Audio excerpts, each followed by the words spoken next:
créé WeFit pour aider nos clients à ce que le produit soit vecteur de croissance. Pour ça, on a une centaine de consultants aujourd'hui sur lesquels on vient accompagner de beaux clients. J'en ai listé certains. Il y en a certains qui sont même là parmi nous. Donc ça nous fait très plaisir de vous avoir aussi ce soir. Et qu'est-ce qu'on fait pour ces clients? On fait 3 choses. Le premier, on vient renforcer les équipes produits de leurs clients. Le deuxième, on vient permettre de former tout simplement leurs employés sur des moments clés. Comme par exemple, là aujourd'hui, on a une formation sur le métier de data PM pour comprendre qu'est-ce que ça peut donner. Ou aussi sur l'IA agentique. C'est des formations qu'on donne aussi en interne pour nos WeFitters, mais qui sont accessibles pour l'externe si jamais ça vous intéresse. Et le dernier pan, c'est sur le conseil. On accompagne des entreprises sur leur transition stratégique. Et récemment, on a accompagné une startup qui s'appelle Join. Cette startup, on l'a accompagnée sur la création de leur pôle produit à l'intérieur de leur entreprise et du coup sur le recrutement de leur premier PM, quoi mettre dans la fiche de poste, etc. Alors, aujourd'hui, on est sur des WeTalk. WeTalk, c'est quoi? C'est un événement qui nous permet de réunir la communauté autour de ce que notre métier va devenir demain. C'est pour ça qu'on est très content d'avoir Claire avec nous ce soir, qui va nous parler d'un très beau sujet. Mais si jamais ça vous intéresse de nous suivre, on n'est pas là que sur les WeTalk qui ont lieu une fois tous les 3 mois. On a aussi d'autres contenus qu'on propose. Donc on est présent sur YouTube et LinkedIn, notamment si jamais ça vous intéresse et que vous n'êtes pas encore abonné, je vous conseille. On propose différents types de contenus. Donc vous pouvez évidemment retrouver les replays de nos WeTalk. Il y avait un très beau replay d'Anne-Claire Bachet sur l'IA que je vous conseille d'aller voir. Et vous pouvez aussi voir des vidéos impact sur YouTube. Les vidéos impact, c'est quoi? C'est découvrir un mot du produit qu'il faut connaître, comme par exemple le product delight, qu'est-ce que c'est, qu'est-ce que ça veut dire et comment le mettre en place. Et là, il y a une très belle vidéo d'impact de Nesrine que je vous conseille aussi d'aller voir. Donc n'hésitez pas à nous suivre. Puisqu'on parle d'événements, on a une petite surprise pour vous. Et du coup, Pierre-Louis, je te laisse le micro. Qu'est-ce que tu nous prépares de beau? Merci pour cette intro, magnifique. Alors, je ne suis pas Claire, je suis Pierre-Louis. C'est peut-être pas moi que vous comptiez voir tout de suite. Promis, ça sera rapide mais impactant. Laissez-moi vous raconter une petite histoire, une histoire vraie, une histoire vécue. Imaginez un lancement produit important. Une fusée, peut-être pas, mais une refonte de site web, une grosse feature, un truc vraiment core business. Imaginez la release qui sort, les premiers utilisateurs qui s'emballent, tout qui commence à marcher, vous dites ok, ça va être cool. Et puis là, veto. Alors veto, une fois que c'est sorti, aïe, dur. C'est pas du tout ce qui était convenu. Une direction vous tombe dessus, quelqu'un que vous pensiez avoir prévenu, quelqu'un que vous aviez engagé en amont. On vous dit non mais là ça va pas du tout, il faut tout enlever. Ok, ça discute, le ton monte, le comex s'en mêle. Bon, on rollback la feature, ok. Les users, il y en a qui en avaient commencé à tester, ils ne comprennent plus rien. La com, on en avait déjà sorti, on enlève, on dépublie. Bref, le scénario catastrophe. Moi, de mon côté, c'était une équipe que j'avais prévenue 10 fois. Enfin, je crois. Mais parfois, il y a des surprises dans le produit. C'est pas vraiment le produit qui a coincé, c'est pas la feature en tant que telle. Ce qui a coincé, c'est plutôt que les équipes n'avaient pas les mêmes infos. Pourquoi? Peut-être des gens qui venaient à des réunions qu'ils n'écoutaient pas, peut-être des gens qui faisaient autre chose à côté, peut-être les bonnes personnes qui n'étaient pas conviées. Du coup, ces gens qui n'ont pas les mêmes informations, ils n'ont pas les mêmes priorités. Certains font ce que leur chef leur demande, d'autres pensent que c'est les besoins utilisateurs qui priment, d'autres le business. Bref, il y a des problèmes qui vont impacter les décisions. Et donc à la fin, on se retrouve à des moments où on veut décider des choses totalement différentes, et alors quand ça arrive au moment où c'est déjà sorti, c'est pire que tout. S'il y a un petit bout de mon histoire qui vous parle, c'est normal. Aujourd'hui, on constate que 50% des employés qui travaillent donc dans des bureaux, dans le produit, quel que soit même le corps de métier, travaillent sur le même sujet sans même le savoir. On constate aussi que 80% des employés jugent leur organisation inefficace pour faire circuler rapidement les décisions qui impactent d'autres équipes. C'est énorme. Et à l'inverse, quand ça se passe bien, cette même étude donc d'Atlassian, produit qu'on aime bien, ou pas, montre que les employés qui ont des objectifs clairs, alignés avec tout le reste de l'entreprise, respectent les délais 4,9 fois plus que les autres. Ça aussi, c'est énorme. Maintenant, imaginez ces organisations un peu dysfonctionnelles pour faire passer l'info, la décision. Imaginez qu'on les mette un peu sous stéroïdes. On leur donne un petit outil tendance, une petite techno, un truc qu'on appelle l'IA. L'IA, ce qui est fantastique, c'est qu'elle ne remplace pas l'humain. L'IA, elle l'augmente, elle l'inspire, elle l'assiste, elle le complète, elle le renforce, elle l'accélère. En tout cas, selon LinkedIn, depuis 4 ans. Sauf qu'en faisant ça, l'IA, elle accélère peut-être des humains qui sont mal informés, qui n'ont pas d'objectif, ou en tout cas pas clairs. Des critères de décision un peu flous, pas partagés entre les équipes. Et ça, ça supercharge des humains qui vont peut-être se livrer beaucoup plus vite, mais ils vont livrer des choses qui n'ont pas de valeur, ou peu, qui vont embrouiller le produit, ou embrouiller toutes les équipes en interne. Merci Pierre-Louis, super motivant, on adore l'IA, ouais. Le problème, là encore une fois, c'est pas l'outil, c'est pas le produit, c'est pas l'IA. Le problème, c'est d'avoir un cadre suffisamment clair pour que tout le monde dans l'organisation puisse partager les informations, avoir des décisions éclairées et comprendre ce qui se passe. La clé, c'est vraiment de pouvoir faciliter le partage d'informations et vos critères de décision. Comment on fait ? J'aimerais bien vous répondre tout de suite, mais pour ça, ce serait desservir notre événement, donc le 11 juin à midi. Je vous propose un webinaire pour faire un focus vraiment précis, clé en main, pour décider plus vite et mieux, avec des ateliers stratégiques en product management, mais pas que, et beaucoup d'outils pour vous montrer comment l'intelligence collective peut venir au service de l'alignement, une ère où l'IA rend ça encore plus important et utile. Concrètement, au programme, pour aller vite, qu'est-ce qu'on va voir ? Vous allez voir comment passer un peu de la réunionnite à des impacts forts avec un arbitrage structuré où toute l'équipe peut prendre des décisions. Vous allez voir des exemples d'ateliers clés en main pour vous permettre d'aligner toutes les équipes, quels que soient vos problèmes. On va voir des World Café, on va voir du Lightning Decision Jam, on va voir du Lean Inception Workshop et on va voir du Buy a Feature. S'il y en a là-dedans qui vous parlent et que vous avez l'impression que ça ne sert à rien, on va aussi voir les gros écueils que vous pouvez avoir quand vous en mettez en place aujourd'hui. Et je vais vous donner les bonnes pratiques pour maximiser l'impact de ces ateliers. Et ensuite, vous vous dites, ok, c'est super, mais à l'ère de l'IA, t'as pas un truc un peu plus sexy ? Oui, j'ai un truc un peu plus sexy. Je peux aussi vous montrer comment utiliser l'IA pour rassembler. Parce que l'IA, aujourd'hui, dans la moitié des organisations, c'est des gens qui promptent chacun dans leur coin. T'as pas fait la discussion 50 fois avec ton chat GPT, avec ton copilote, avec Claude. Et puis, Claude, il te connaît par cœur, mais ton collègue au marketing, il comprend rien. Donc, comment tu fais pour aligner tout le monde ?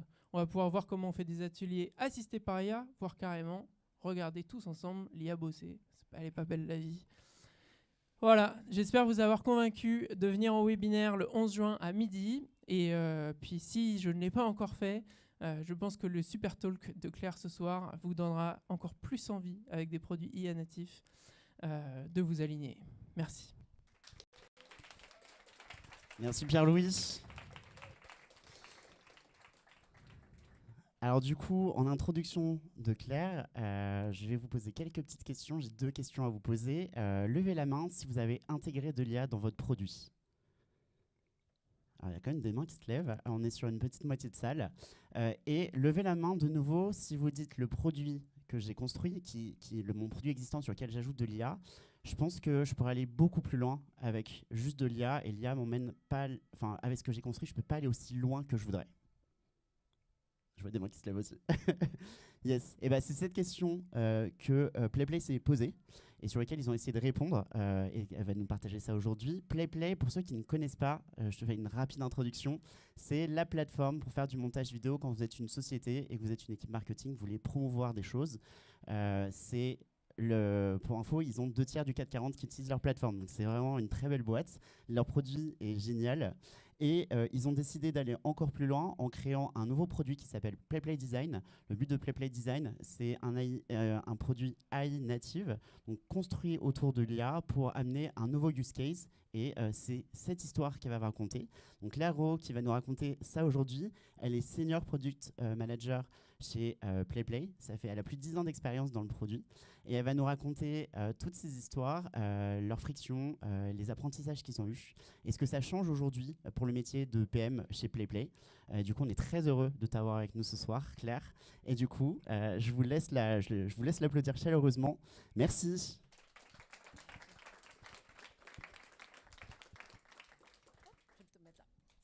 Bonjour. Donc, aujourd'hui, je suis là pour vous parler justement de ce fameux produit qu'on a construit qui est AI Native. On a partagé une soirée très chaude ensemble ce soir, mais j'espère que vous retiendrez l'essentiel de mon message plutôt que la température de la salle. Donc, je vais vous parler de notre produit AI Native, mais je ne vais pas parler que du contenu du produit AI Native. Le but, c'est aussi de se dire qu'est-ce qui va changer dans le métier de product management. Bon, Adrien a un peu spoilé mon introduction, mais voilà, ça fait 4 ans que je suis chez PlayPlay et surtout, en fait, je couvre l'entièreté des produits PlayPlay. J'ai vu PlayPlay Design naître, passer d'une idée qui germe à un produit et je manage aussi l'ensemble des product managers depuis 3 ans dans l'équipe, donc je les suis bien. En termes d'agenda, ce que je vous propose, c'est que je vous reparle quand même un tout petit peu de PlayPlay Design pour remettre un peu de contexte, parce que sinon, ça va être peut-être un peu difficile à suivre. Je vais ensuite vous parler de comment ça a réinventé le job de PM chez nous. C'est assez majeur. On va parler de roadmap, on va parler de conception produit. On va parler des enjeux, aussi petite galère que ça veut dire, parce que le mot enjeu veut dire galère dans la vraie vie. Voilà. On va parler de libérer du temps de product management. Alors là, vous pouvez vous dire comment ça arrive, c'est un peu cheveux sur la soupe là, mais vous allez comprendre, c'est devenu un point important de notre vie. Ensuite, tout ce qu'on a découvert, on l'a un peu découvert en marchant, c'est-à-dire qu'on n'avait pas de littérature, on ne savait pas trop dans quoi on s'embarquait, et on a eu toute une phase un peu d'exploration, et un jour, on s'est dit, l'exploration, c'est fini. Maintenant, on va passer un peu à l'échelle, on va un peu se structurer, on va un peu monter un peu en compétences collectivement et se dire comment on va fonctionner. Et c'est un peu ce que je veux vous dire aussi. Et enfin, dernière chose, peut-être que là, vous vous dites, en fait, ça fait beaucoup de choses, peut-être qu'on ne sait pas par quoi commencer. Et donc, je ne vais quand même pas vous laisser avec juste le constat. J'ai envie de vous accompagner et de vous dire qu'est-ce que vous pouvez faire pour commencer. Alors, PlayPlay Design. Comme Adrien disait, c'est un produit AI native, c'est-à-dire que c'est un produit qui a été créé après l'émergence de l'IA. Et concrètement, c'est tellement fondamental dans ce produit que si demain on débranchait la prise de l'IA, il n'y a plus de produit. Il ne marche plus, il n'y a rien qui marche, il y a à peine la connexion. Donc vraiment, c'est un fondement. Et à l'inverse, on a des produits sur le marché qui, eux, sont plutôt AI-powered, c'est-à-dire qu'en fait, ils existaient avant. Demain, si on débranche, il y a quelques fonctionnalités qui ne marchent plus, mais globalement, ça marchera encore. Et ça, c'est la grosse différence, c'est la place de l'IA dans ces produits. Quand on parle de PlayPlay, historiquement, on était un produit AI-powered qui a été lancé en 2017, donc bien avant l'ère de l'IA.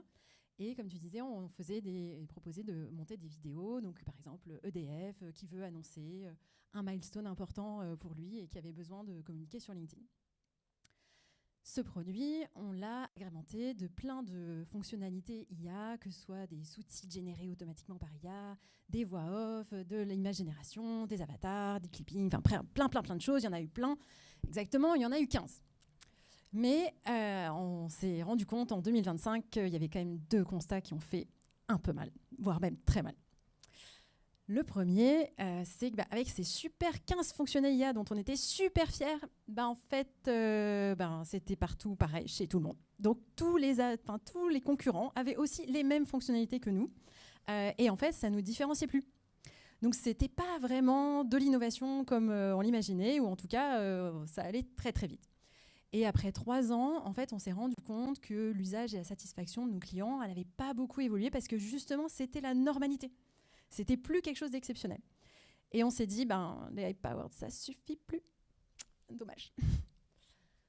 L'autre chose qu'on s'est dit, c'est que en fait, nous, avec PlayPlay Vidéo, on tournait beaucoup autour de notre expérience utilisateur historique, donc vraiment un player, une timeline, quelque chose qui permet de faire du montage vidéo.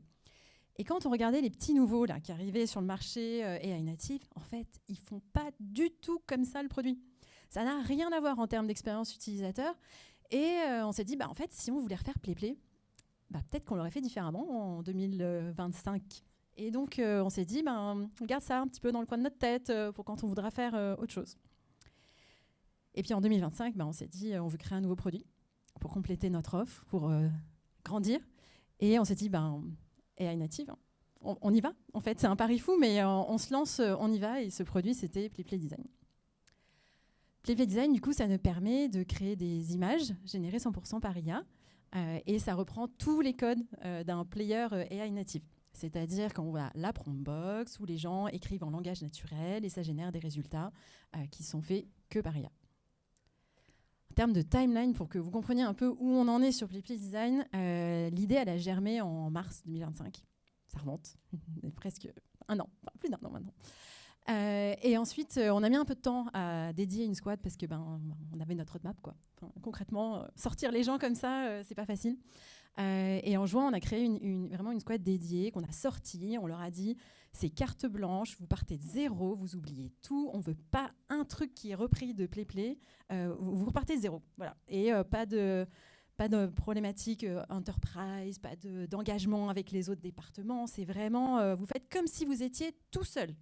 Il n'y a pas de clients, vous partez de zéro, vous êtes tout seul. Évidemment, on les accompagne, mais ils sont tout seuls en termes de clients et de départements internes. Donc, voilà, avec l'approbation du founder, évidemment.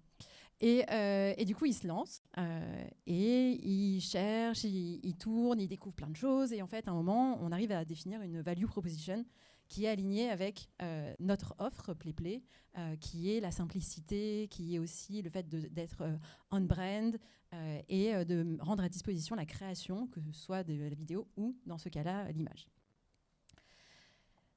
On continue à chercher, à se dire comment on va le faire, et puis on décide qu'on va se donner 6 semaines pour lancer notre bêta. Et ça, c'est un objectif en novembre. Et en novembre, on se dit, c'est chouette, on lance, top, on appuie sur le bouton, mais maintenant, on a plein de demandes. Et maintenant, en fait, il faut une deuxième squad, parce que la première, ça ne va pas suffire, en fait.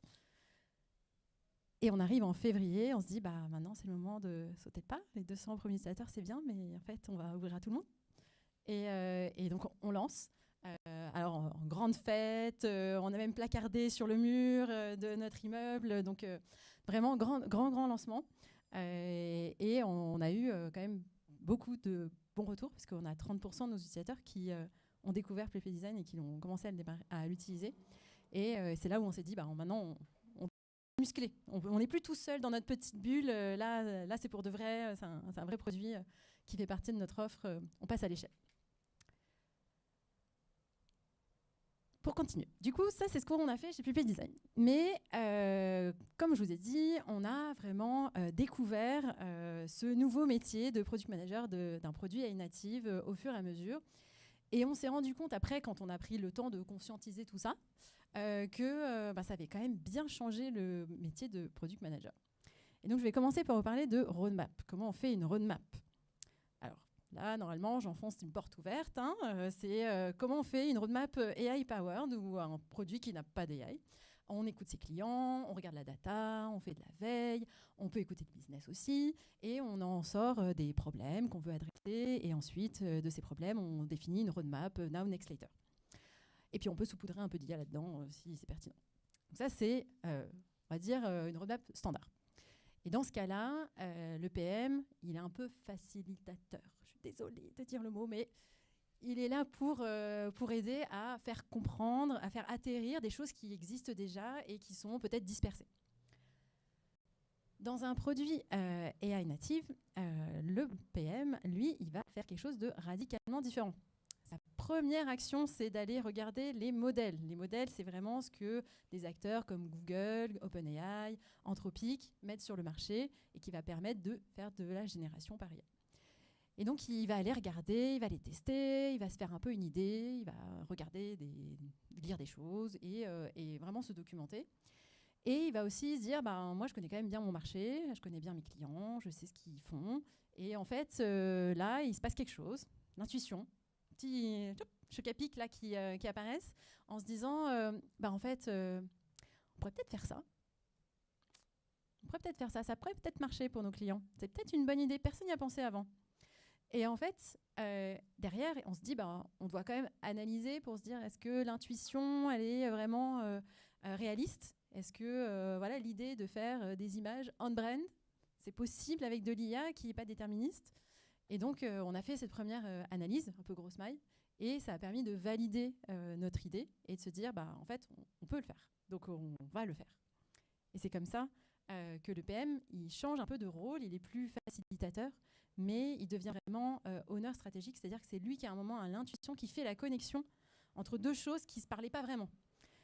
Et qui permet derrière d'avoir justement un produit qui est innovant et qui se positionne différemment sur le marché. Et donc si je résume ce que ça veut dire pour la roadmap, ça veut dire qu'on est passé d'un schéma problem first à un schéma model first. Et ça, c'est un grand changement dans notre approche. Sur la conception produit. Sur la conception produit, sur un produit AI-powered, alors ça c'est notre process discovery, il y en a plein qui existent sur le marché, nous c'est le double diamant, je ne vais pas vous réexpliquer, mais en gros, voilà, on ouvre, on ferme, on explore, et puis à la fin on a quelque chose en production. Et dans ce cas-là, si je résume un peu le rôle du PM, il est un peu spec master, c'est-à-dire qu'il est là pour expliquer à l'équipe tech ce qu'ils vont devoir faire, mais il ne fait pas. Dans un produit AI native, il y a un gros changement. C'est-à-dire qu'on part de quelque chose qui est la Prombox, où l'utilisateur il va écrire, et à la fin, on va avoir un résultat. Donc si je commence par regarder la partie user input, donc c'est vraiment langage naturel. En fait, on se rend compte que là où avant, on écrivait des job stories pour dire qu'est-ce qu'on veut que notre fonctionnalité elle fasse, bah là, en fait, on va écrire des prompt users. C'est-à-dire ce qu'ils vont dire dans la Prombox, concrètement. Donc, c'est déjà se dire, en fait, par exemple, sur PlayPay Design, ils vont faire des images de stock, ils vont faire des graphiques, ils vont faire des photos qu'ils vont mettre ensuite sur LinkedIn avec du texte, avec des boutons. Donc, c'est tous ces cas-là qu'on commence à référencer. Et puis, on se dit concrètement, pour faire ça, qu'est-ce qu'il va écrire dans cette Prombox ? Puis, ça a un effet qui est génial, c'est que ça fait aussi data test ensuite pour la phase de recette, c'est les mêmes. Donc, ça, c'est très pratique. Et dans notre cas, comme on voulait faire des choses on-brand, en fait, il y a la brand. Donc, il va falloir aussi dire qu'est-ce qu'on va demander aux clients en termes de branding. Et donc, on va devoir écrire tout ça et se dire qu'est-ce qui va être précisément important, qu'est-ce qu'on va pouvoir intégrer et qu'est-ce qui va être utile pour ne pas demander la terre entière qui ne sert à rien. Donc ça, c'est la première étape. De l'autre côté de la chaîne, on a l'output, donc ce qui sort de l'IA. Et ce qui sort de l'IA, on a envie que ce soit top, on a envie que les gens téléchargent, l'utilisent, que ça serve. Sinon, la valeur, elle n'est pas vraiment au rendez-vous. Et donc là, ce qu'on a dû faire, c'est que pour éviter d'avoir 50 appréciations différentes de qu'est-ce qu'un résultat qui est de qualité, on a réfléchi à comment les évaluer de façon objective. Et donc là, on a dû se dire, en fait, il nous faut des critères où quand c'est la personne 1 ou la personne 2, on a à peu près la même réponse. Donc, des critères qui ne sont pas trop ouverts sur l'interprétation. Et alors là, on peut en mettre autant qu'on veut. On peut faire une très longue liste, une courte. C'est à l'appréciation de chacun par rapport à son produit. Et donc, maintenant que je vous ai parlé de l'entrée, de la sortie, entre les deux, on peut mettre un modèle, faire un petit trait tout droit là. Mais du coup, c'est comme s'ils allaient chez ce modèle, parce que vous n'avez aucune valeur ajoutée sur le sujet. Et donc, si vous voulez avoir de la valeur ajoutée, il va falloir mettre votre intelligence, votre secret sauce. Et ça peut ressembler à ça. C'est un peu exagéré, je suis d'accord. Il y a des fois, c'est plus simple que ça. Mais ça va être, est-ce que j'ai besoin d'un seul modèle? Est-ce que j'ai besoin qu'il s'enchaîne? Est-ce que je vais donner des consignes en plus? Donc ça, c'est le prompt system qui vient surcharger, on va dire, le modèle pour que, en fait, l'utilisateur il ait moins de choses à dire dans sa prompt box et qu'on vienne reprendre une partie pour que ce soit vraiment plus facile. Et donc tout ça, c'est ce que le PM il fait aussi. Il écrit ce maillage et il écrit tous les prompt systems pour que ça marche. Et donc si je résume un peu tout ce qu'il a fait dans cette fameuse conception du produit, il a fait une cartographie où il a dit mes cas principaux c'est ça, mes cas secondaires c'est ça, les cas vraiment anecdotiques c'est ça. Il a défini tous les petits jeux de données qui vont permettre de se projeter. Ça permet de s'aligner avec son management, de s'aligner avec ses stakeholders pour qu'on ait une vision à peu près cohérente de ce qu'on veut produire. Et ensuite, après avoir fait toutes ces instructions cachées et tout ce maillage, on fait évidemment une recette partie pour se dire, en fait, j'en suis où, moi, de ma qualité de mon output? Est-ce qu'elle est bonne? Est-ce qu'elle n'est pas bonne? Est-ce que je vais mettre sur le marché quelque chose qui est suffisamment de bonne qualité? Et donc, si je résume sur la conception produit, on passe de spécificateur à builder. Et ça, c'est un gros changement. Avant que je passe aux enjeux, est-ce qu'il y en a qui sont en découverte totale de tout ce que je viens de dire? Levez la main si c'est le cas. Il y a des courageux qui osent lever la main. Très bien. Super. Les enjeux qu'on a rencontrés, du coup, sur ce rôle. J'en ai noté 5, mais on va dire que c'était les majeurs. On a eu d'autres, mais qui ne méritaient pas forcément d'être dans cette presse. Le premier, ça a été de parier sur les évolutions du futur. Quand on a eu l'idée de faire de l'image avec généré par IA, c'est parce que Nano Banana était sorti à ce moment-là, qu'il y avait vraiment, voilà, la toile s'était affolée, c'est incroyable, les images. Et on s'est dit, bah chouette, on va peut-être pouvoir faire quelque chose avec PlayPlay. Et puis on a eu un problème majeur, je les ai entourés en rouge de loin, vous voyez peut-être pas, mais en fait, le problème, c'est qu'il n'y a pas un texte en français qui n'a pas de faute. Et nous, on voulait faire des images brandées avec du texte. Et puis, PlayPlay, c'est quand même français. Donc, on a beaucoup de nos clients en France. Et donc, on s'est dit, bah, en fait, le résultat, qui va télécharger une image qui est pleine de fautes pour l'utiliser dans son contexte professionnel? Et donc, la question d'après, c'est, bah, on y va ou on n'y va pas? En fait, où est-ce qu'on trouve une solution pour contourner le problème? Et donc, le pari qu'on se fait à ce moment-là, on se dit, bah, en fait, non, c'est trop gros, en fait. C'est énorme comme problème. Google, ils le savent. Ils sont beaucoup plus nombreux que nous. Ils vont aller beaucoup plus vite pour résoudre le problème. On pourrait y arriver, mais en fait, le temps qu'on le fasse, bah, peut-être qu'ils vont sortir. Ou peut-être qu'on aura de l'avance pendant 1 mois, 2 mois, grand max. Et donc, en fait, pas très intéressant de corriger nous-mêmes. Et puis, l'autre chose, on a pris un peu de recul. On s'est dit, bah, en fait, on va faire une bêta, quoi. Bêta pour 200 clients, les plus fidèles parmi les fidèles, ceux qui nous quitteront jamais. Enfin, voilà, on signe pas de notre sang, on va pas mourir à la fin de cette bêta. Donc on se dit, bah en fait, on y va, on la lance comme ça, avec les erreurs qu'il y a dedans, en espérant que le modèle va changer dans pas trop longtemps. Et en novembre 2025, Nano Banana Pro sort. Et là, donc on est 10 jours avant le lancement, donc on est vraiment genre dernière ligne droite. Il n'y a plus aucun problème dans les textes en français. Là, on a eu un gros coup de chance. Il y a d'autres fois, on a parié, ça n'a pas marché. Hein. On va être honnête, on n'a pas toujours de la chance dans la vie. Mais sur ce coup-là, on était très contents parce que du coup, on avait avancé notre produit sans attendre que ce soit parfait. Et on a bénéficié de ça vraiment dès son lancement. Le deuxième enjeu qu'on a eu, c'est autour de l'input user.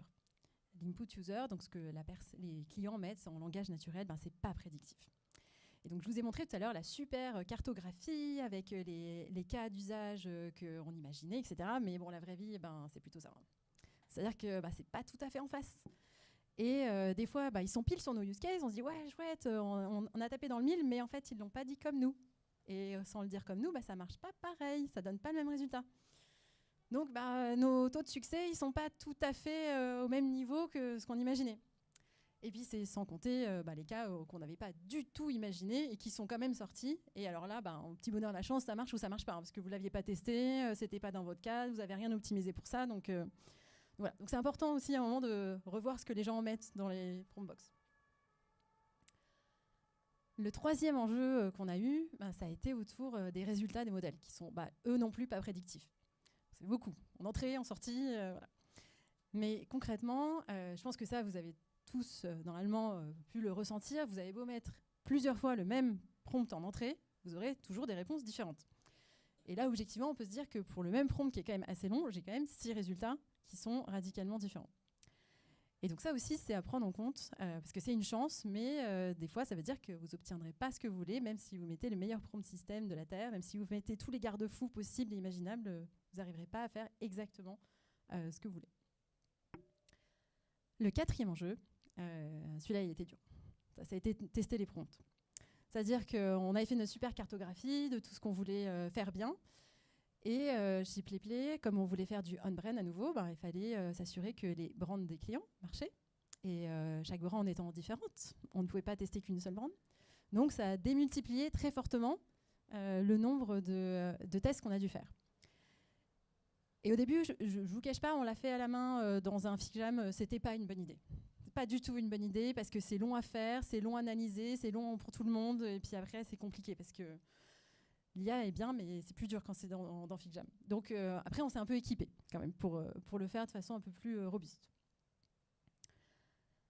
Le 5e enjeu qu'on a eu, c'est autour du fait d'arrêter d'itérer sur ces prompts. Et l'image que j'ai mise, elle est authentique en fait. C'est-à-dire que moi, j'entendais ma PM me dire « Ouais, je suis en train d'améliorer le prompt, etc. » Je dis « Ouais, c'est cool, ça fait 2 semaines, on peut peut-être s'en parler. » Je dis « T'en as combien de versions ?» Elle me dit « 17. » Je dis « Ah bon ?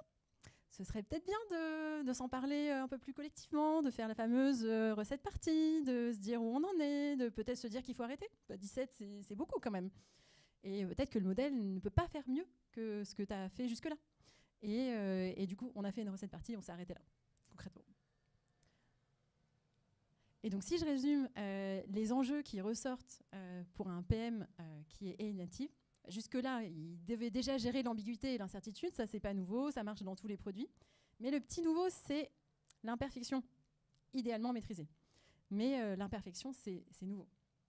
Et je vous le dis, on n'est pas à l'aise. Personne n'est à l'aise. Déjà, avec les premiers, on n'est pas très à l'aise. Mais alors, le dernier, on n'est pas du tout à l'aise avec l'imperfection. Parce qu'on nous a appris à faire de la qualité.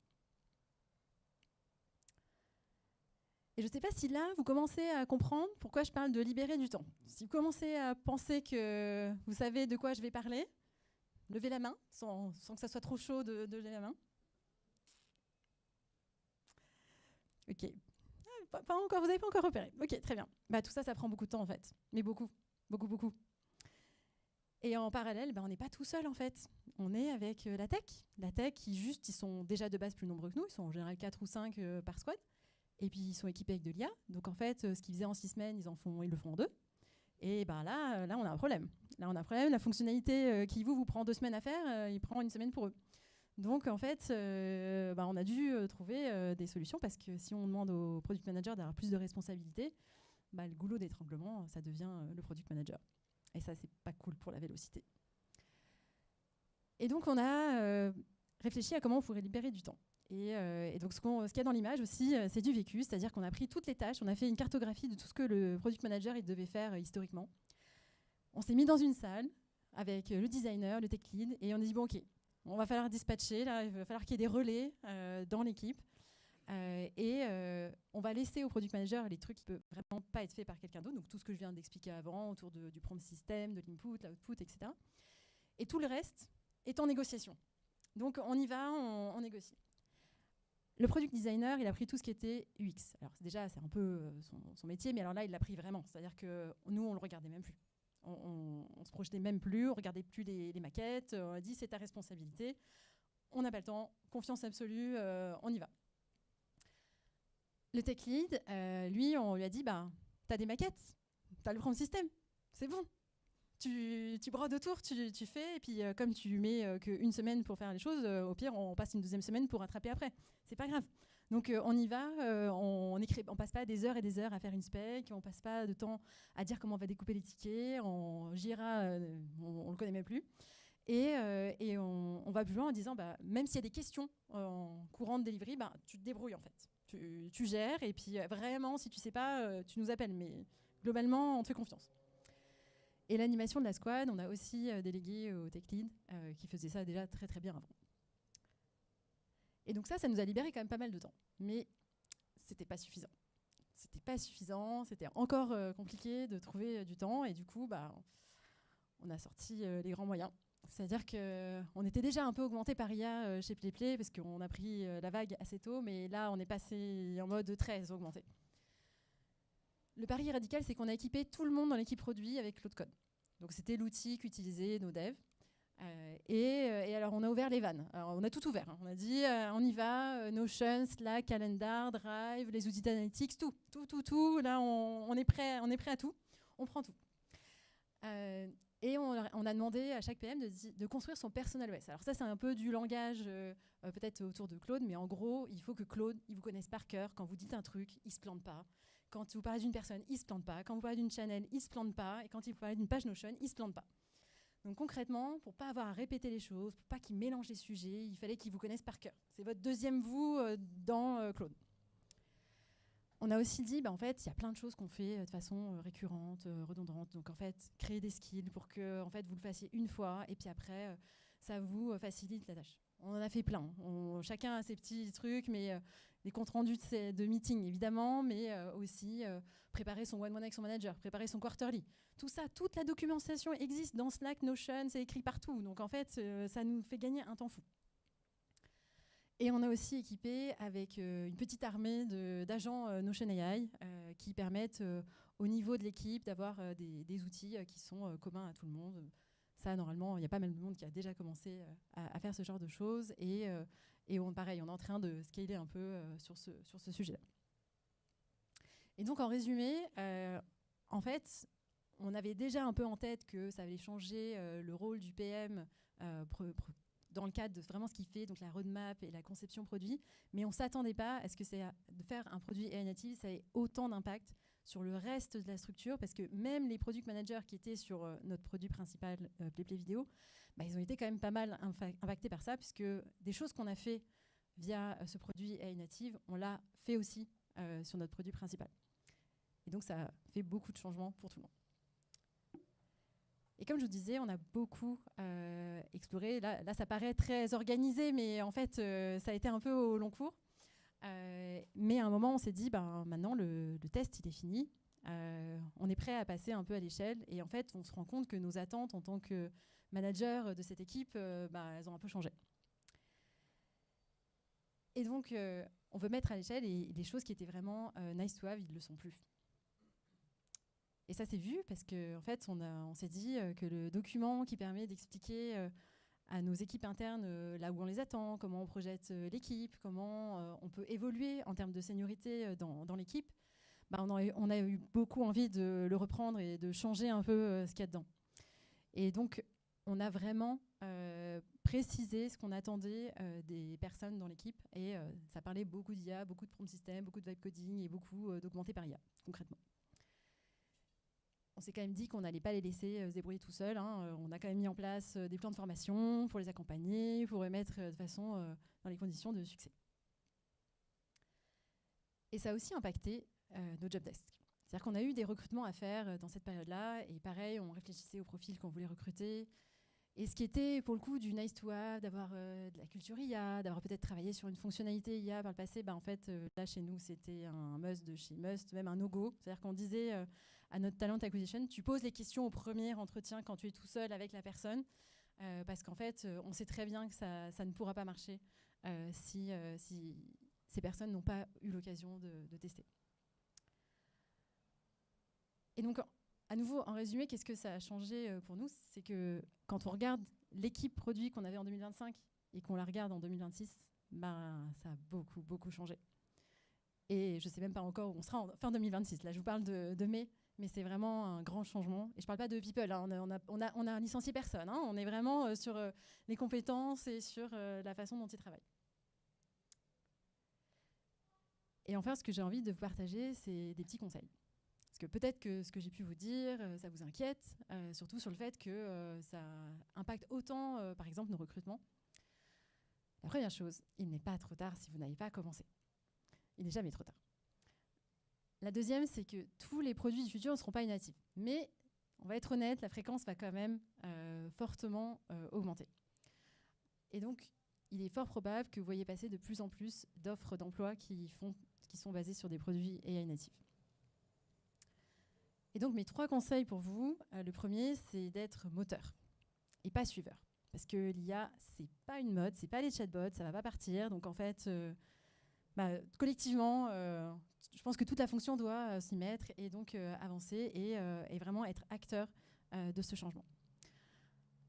Le deuxième, ça va être de commencer par des petites victoires. Ça rassure, ça permet de se sentir capable. Et puis, il y a un côté très addictif avec tout ça. Donc, en fait, le fait de mettre le pied à l'étrier, vous allez vous rendre compte que vous aurez l'idée d'après, puis encore l'idée d'après, etc. Nous, quand on a ouvert Claude Code à l'équipe, le lendemain, le surlendemain, d'un seul coup, il y avait 50 idées dans tous les sens. On a dû dire, on va avancer tranquillement quand même. N'y passez pas toute votre journée. Et surtout, éteignez à 18h30, parce que la nuit, c'est pas bien. Mais en tout cas, ça vaut le coup de commencer par des petites victoires. Et puis se rappeler que la montagne, elle est trop grande si on la voit entière du premier coup. Donc, c'est bien de faire petit pas petit pas. Et enfin, soyez curieux, testez, tentez. Ne vous contentez pas de lire. ça vaut le coup de demander des accès, demander des comptes, des crédits, et faites-vous votre propre idée, parce que c'est aussi en faisant que vous allez apprendre, comprendre et savoir mieux faire. Et par exemple, les prompts systèmes, on peut se dire ah, mais en fait, si j'ai pas un produit AI native ou une fonctionnalité, mais je n'aurai jamais l'occasion de tester. Mais en fait, quand vous parlez à Claude ou un autre outil, en fait, vous êtes déjà un peu en train de le prompter. Quand vous créez votre skill, vous êtes déjà un peu en train de faire ce prompt système. Et en fait, vous comprenez comment il fonctionne et ça va vous aider pour le jour où vous aurez besoin de faire un vrai prompt système. Et donc, le petit mot de la fin pour vous. Le métier de product manager, il est vraiment en pleine transformation. Et la question que j'ai pour vous, c'est quel product manager vous voulez être et par quoi vous allez commencer demain. Merci.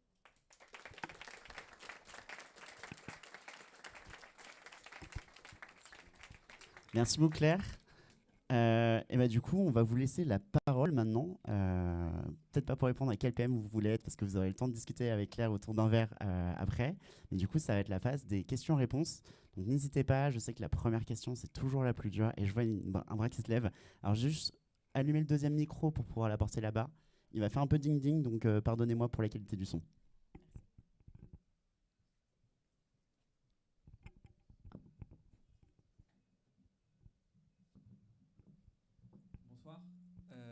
Merci, c'était très intéressant. J'ai même deux questions. La première en 2 points, c'est sur la partie dépendance au modèle. Donc j'ai l'impression qu'il y a eu du Google, du cloud, etc. Comment vous gérez ces dépendances, d'un point de vue, on va dire, technique et fonctionnel. Donc quand il y a une mise à jour du modèle, que ça n'impacte pas, l'infra, l'archi et le potentiel rendu. Et l'autre point sur la dépendance, c'est d'un point de vue économique. Là, on entend parler du prix des tokens qui montent, etc. Comment aussi structurellement, vous abordez ces aspects-là? Donc ça, c'était la première question. Et la deuxième question... Est-ce qu'on peut s'arrêter à une... Gardez bien la question comme ça, moi je me rappelle bien. Sur la dépendance, déjà, les modèles, ils ne s'upgradent pas tout seuls. C'est-à-dire que en fait, vous restez sur un modèle et si vous décidez de prendre le nouveau modèle, du coup, vous pouvez faire cet upgrade. Mais entre les deux, on teste en fait. Donc, on a le temps et puis si jamais ils en ferment un, normalement, ils vous annoncent quand même un peu en avance et du coup, ça nous permet de trouver une alternative. De ce point de vue-là, en fait, il y a juste de la veille technologique comme on peut faire sur plein de choses. Sur la partie coût, je ne vais pas vous mentir, l'IA générative et les images et la vidéo, ça coûte cher, c'est vrai. Ce qui est bien, c'est qu'avec les modèles qui évoluent, des fois, les prix ils baissent. Ce n'est pas forcément ce qu'on imagine, mais des fois ils baissent. Et après, on a aussi eu la chance chez PlayPlay, c'est qu'on est un produit installé, où en fait on pouvait démarrer sans trop se préoccuper du prix que ça pouvait nous coûter. Maintenant, ça ne sera pas pour toujours, évidemment. Et on introduit de plus en plus des réflexions autour de est-ce que notre expérience, elle est peut-être tip-top parce qu'on propose 3 images, mais est-ce que dans tous les cas, on a besoin de 3 images? Et est-ce qu'on ne peut pas optimiser nos coûts pour éviter de gaspiller des tokens qui seraient non utiles pour l'expérience des utilisateurs? Et la deuxième question, du coup. Merci. Et du coup, la deuxième, c'était justement sur un peu l'analyse de données que vous pouvez faire de manière générale pour Roadmap, Discovery, etc. Est-ce que vous avez accès aux prompts des utilisateurs, justement? Est-ce que c'est stocké, etc. Comment vous gérez ça pour identifier les requêtes les plus courantes et j'en passe? Alors oui, les prompts des utilisateurs sont stockés. Alors chez nous, c'est une obligation légale vis-à-vis des entreprises qui veulent pouvoir demander quels ont été les prompts de leurs salariés. Donc on a accès à tous ces prompts et en fait on les exporte, on les passe dans une IA, on fait des analyses, comme n'importe quel feedback utilisateur, mais c'est sous un autre couvert. Par contre, c'est intéressant de ne pas juste demander à l'IA de le faire parce qu'en fait ça ne marche pas aussi bien que quand on lui explique comment notre produit fonctionne. Et là, on a vraiment des très bons résultats.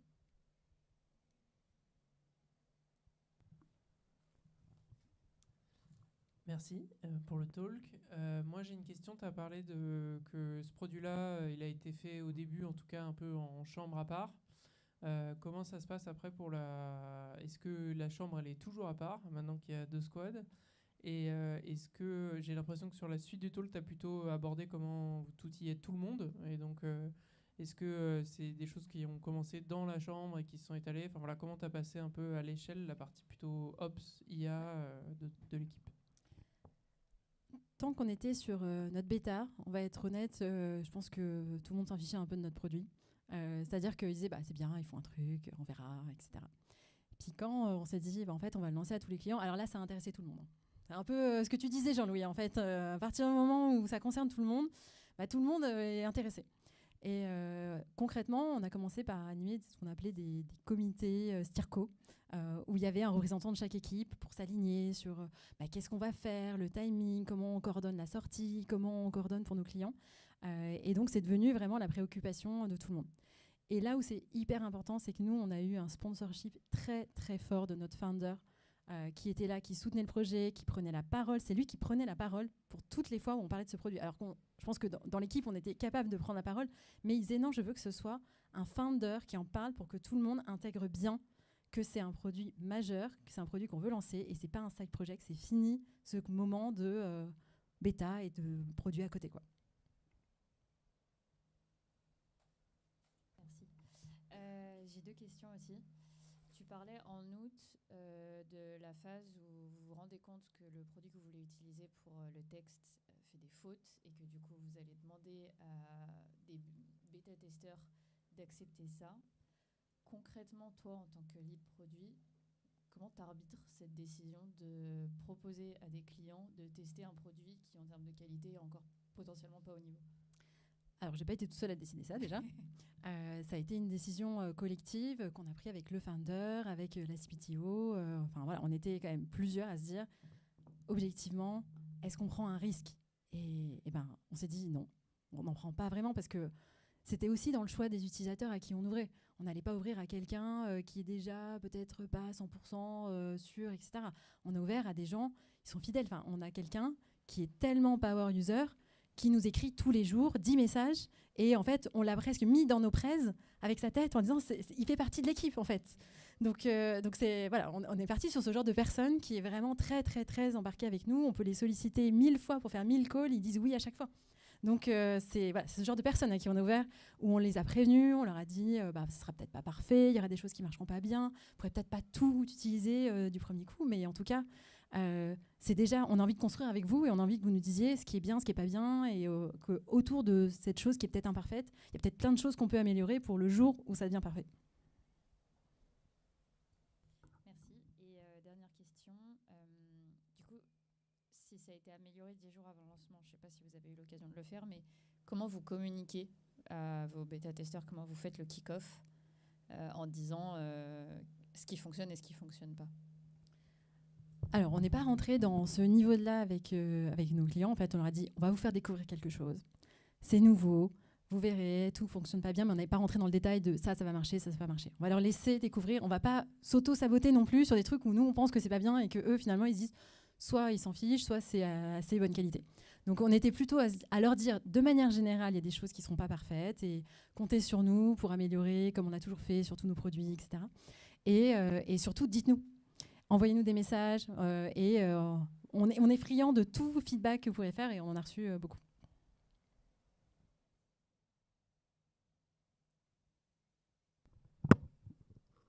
J'ai aussi 2 questions, du coup je crois que c'est la mode de faire 2 questions d'un coup. Première question, c'est sur l'impact. Est-ce qu'il y a eu un impact sur la taille des équipes ou la composition des équipes, côté notamment engineering? Est-ce qu'il y a eu une tendance à réduire un peu la taille des équipes ou pas? Et la deuxième question, je la pose, et c'est quoi le prochain challenge ou la prochaine étape chez vous? Alors, sur la taille des équipes, nous, on n'a pas vocation à réduire la taille de l'équipe. Donc, on s'est plutôt dit, en fait, on va peut-être pas l'augmenter, mais avec l'équipe qu'on a, on va peut-être pouvoir faire plus. Et là où on pouvait faire qu'un seul produit avant, maintenant, on peut en faire 2. Donc, c'est quand même quelque chose d'assez majeur dans la productivité de nos équipes. Et l'autre question, c'est sur nos challenges à venir. Sur PlayPlay Design, c'est passer encore des caps sur justement la qualité de ce qu'on propose. Pour l'instant, on a ouvert un certain nombre de fonctionnalités qui permettent de faire très bien une image de stock, très bien une image brandée, très bien un graphique ou d'autres choses. Et en fait, on est vraiment dans l'analyse de ces prompts parce qu'on commence à en avoir un nombre qui est intéressant. Et en fait, on se rend compte de l'écart entre ce qu'on pouvait imaginer et ce qui est vraiment fait. Et on a envie de tout changer en fait. On a envie de revoir complètement notre homepage, on a envie que tout ce qui était un peu fait sous le manteau devienne évident dans la façon dont les gens découvrent notre produit et l'utilisent pour que cette valeur elle soit perçue en arrivant et qu'ils puissent vraiment l'exploiter au maximum.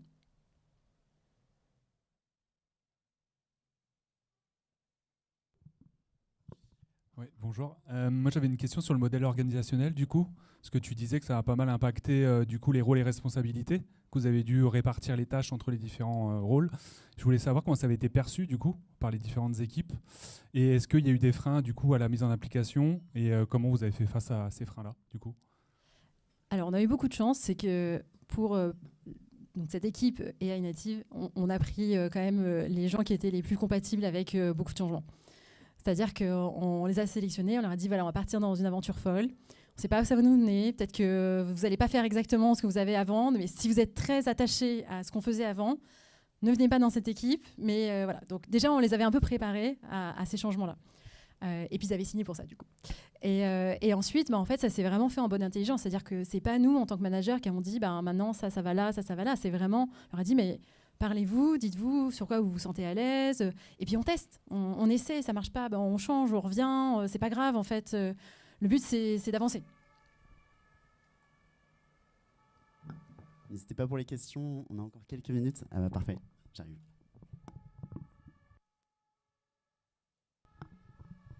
Merci pour le talk. Au-delà de la taille, c'est plus la composition qui m'intéresse, notamment sur la partie data science. Donc tu évoquais que le PM avait pris une casquette un peu builder. Est-ce que vous avez dû vous appuyer quand même sur de l'expertise data science, algorithmique ou IAGN? Ou est-ce que c'est justement les PM qui ont dû travailler sur ces aspects-là, que ce soit d'automatisation pour la partie Ops des équipes produits ou pour le produit AI native? Alors nous, chez PlayPlay, on n'a pas de data scientist, on ne produit pas du tout d'IA, puisqu'on s'interface vraiment avec les modèles extérieurs. Donc nos engineering managers ne font pas de data science et nos product managers, à part ça, ils ne font pas non plus de data science. Donc de ce point de vue-là, ils sont quand même pas au même niveau d'expertise qu'un data science qui viendrait créer justement des choses qui n'existent pas du tout en termes d'IA. Et après, en termes de composition d'équipe, on était sur des choses, des squads très très normales, hein, c'est-à-dire des développeurs, tech lead, PM, designer, QA, enfin on était voilà, très normal en fait.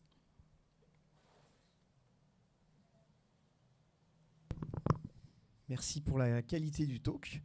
Ce que j'ai compris, c'est que l'approche était très empirique, très entrepreneuriale, très test and learn. Qu'est-ce que ça donne en termes de revenus? Est-ce que ça génère de la valeur pour l'entreprise?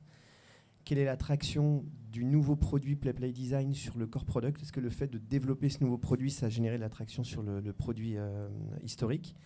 Et maintenant que les choses sont en marche, est-ce que l'entreprise s'est donné des ambitions avec un business plan et maintenant tu es rattrapé par, entre guillemets, la pression du business?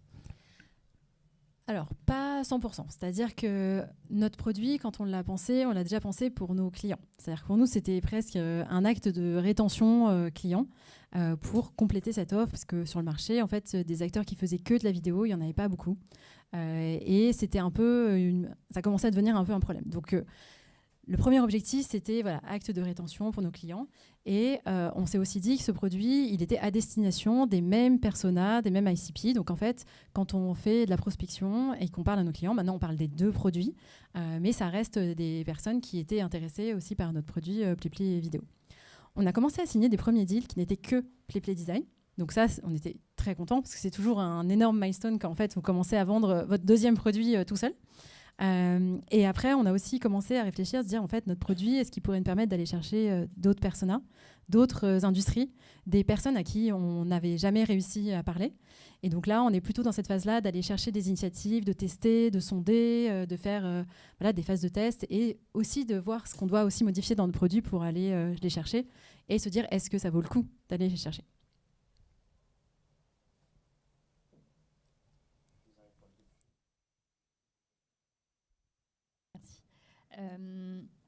PlayPlay de base, vous aviez forcément des enjeux légaux liés aux droits sur les images, mais pas forcément sur toutes vos fonctionnalités, parce que j'imagine que les clients venaient aussi avec leurs propres assets.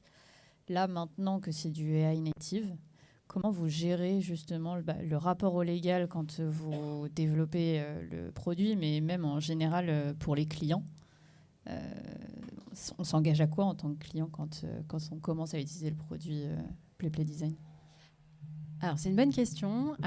Sur la partie légale, déjà, chaque utilisateur est quand même responsable de ce qu'il écrit dans sa prompt box. On va être honnête.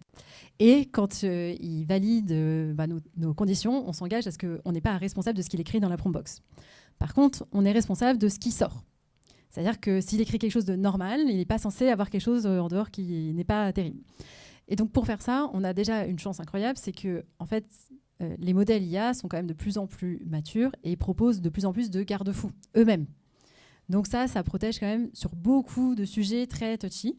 Ça nous arrive quand même en regardant les prompts des fois de dire celui-là il est vraiment borderline, et on voit que soit ça marche pas en sortie, soit en fait il a produit quelque chose qui n'est pas vraiment ce qui a été demandé par l'utilisateur, et donc au moins on est sûr que voilà, ce qui sort est quand même plutôt professionnel et corporate. Et après sur le légal, sur PlayPlay Vidéo, c'était pareil, en fait les gens sont responsables de ce qu'ils mettent en entrée.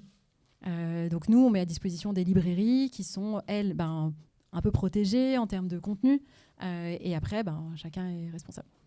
Mais les employeurs sont aussi, en fait, comme c'est des utilisateurs d'entreprise et qui sont elles-mêmes très attentionnés à ce que font leurs utilisateurs, ils ne sont pas complètement libres. C'est-à-dire qu'ils savent que leurs vidéos sont vues par tous leurs autres collègues, que ça fait partie d'une organisation. C'est comme sur Notion, vous n'allez peut-être pas commencer à écrire n'importe quoi dans une page publique, quoi. Merci beaucoup déjà pour le talk, c'était super. J'ai beaucoup aimé notamment la partie où tu disais que le ticket devenait une unité trop lente en fait pour le build avec de l'IA. Je suis assez d'accord. Et ma question c'était récemment il y a Google qui a annoncé justement à la Google I.O. une approche où plutôt que de générer des images, des vidéos, il faisait beaucoup une approche autour de créer directement du contenu interactif, donc des graphes qu'on peut manipuler, éventuellement des vidéos qui seraient à moitié un graphe, à moitié une vidéo. Et justement, est-ce que c'est quelque chose que vous avez envisagé chez PlayPlay de même sortir de la vidéo, la photo pour s'adapter à ces changements un petit peu sur le média concret? Alors nous, on est très ouverts à regarder plein de choses. Comme je disais, on teste plein de choses, on regarde plein de choses. Et ça ne veut pas forcément dire qu'après, on prend tout. Pour l'instant, on a quand même pas mal d'enjeux sur ce sujet. On commence à avoir des idées sur un autre produit qu'on voudrait lancer. Pour l'instant, on n'a pas encore choisi celui-là, pour être très honnête. Mais ça ne veut pas dire qu'on ne le garde pas un peu dans notre coin de tête et qu'on n'a pas fait, par exemple, un test et qu'on a partagé ensemble. Comme plein d'autres sorties. On regarde beaucoup Claude Design dans ce moment, par exemple. Il nous reste encore 2 questions. Si vous en avez, c'est le moment d'en profiter. Sinon, pas de questions, mais je sais que vous en aurez peut-être autour d'un verre, ce sera plus simple. Et du coup, je pense qu'on peut applaudir chaleureusement Claire.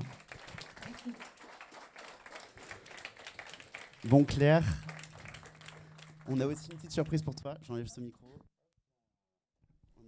On a une toute petite surprise pour toi quand même, pour te remercier. On a pensé à toi. Alors, je sais que tu as une vie de famille. Alors, du coup, ça ne sera pas une sortie familiale. On t'offre un bon cadeau pour un restaurant.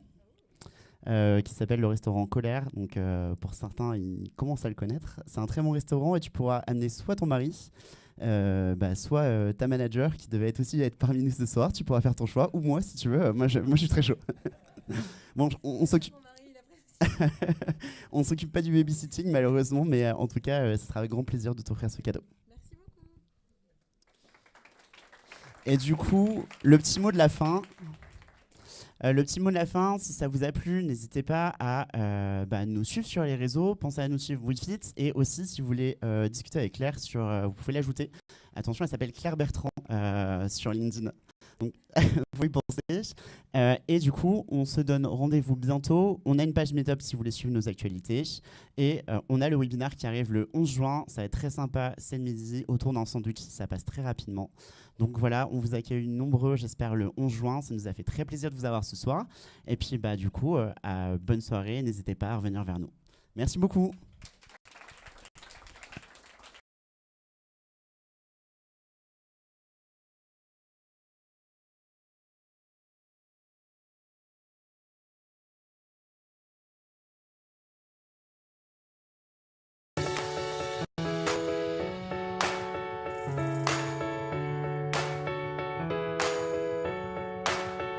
Je suis Juliette Lorenz, ma passion c'est les OKR et donc j'en ai créé une entreprise qui s'appelle Voilou. Donc j'accompagne d'autres organisations à se lancer dans la démarche, dans cette magnifique aventure que sont les OKR. Donc aujourd'hui je suis chez WeFit pour partager cette passion des OKR, pour partager tous mes tips sur la méthodologie, pour comment comprendre finalement ce framework qui paraît super simple de premier abord.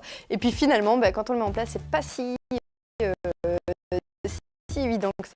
L'idée, comment le mettre en place et surtout les erreurs à éviter. Dans le domaine du product management, on a très souvent des grandes théories, des grandes idées, des gens qui écrivent sur pourquoi les OKR c'est génial. Et justement, ce qu'elle a voulu aborder, c'est rester dans quelque chose de très terre-à-terre, de ok, c'est quoi les principes? Et donc plutôt que de s'éparpiller en disant ouais les OKR c'est génial, voilà tout ce que ça va vous apporter, vous savez ce que c'est, voilà mes conseils pour les mettre en place, moi je m'y connais et voilà comment ça va marcher. Le tips qu'elle a donné qui m'a le plus marqué, c'est une question qui lui a été posée où on lui a dit ok, mais pour des consultants qui restent en moyenne 1 à 2 ans en mission, est-ce que c'est vraiment réaliste de penser qu'on peut mettre en place des OKR et qu'il y a du succès derrière? Et elle, sa réponse, c'est de dire il y a un KR qui est justement utile pour des consultants dans cette situation-là, c'est de se dire est-ce qu'on a réussi à faire comprendre aux personnes dans l'entreprise ce concept d'OKR. Est-ce qu'ils se sont appropriés ce concept-là? Est-ce qu'ils vont être en mesure de l'appliquer une fois qu'on sera parti? Aujourd'hui, ce que je pourrais mettre en application dans mon quotidien, c'est vraiment utiliser les OKR comme une déclinaison de la vision stratégique plus long terme, comme un outil d'aide à la priorisation au quotidien en tant que product manager. Moi je remercie aussi WeFit de cette invitation parce que c'était un moment d'échange super riche. On a partagé plein de trucs, plein de questions super sur comment est-ce qu'eux ils doivent survivre avec leur contexte un peu de tous les jours. Et donc c'était vraiment top de faire ce talk chez WeFit.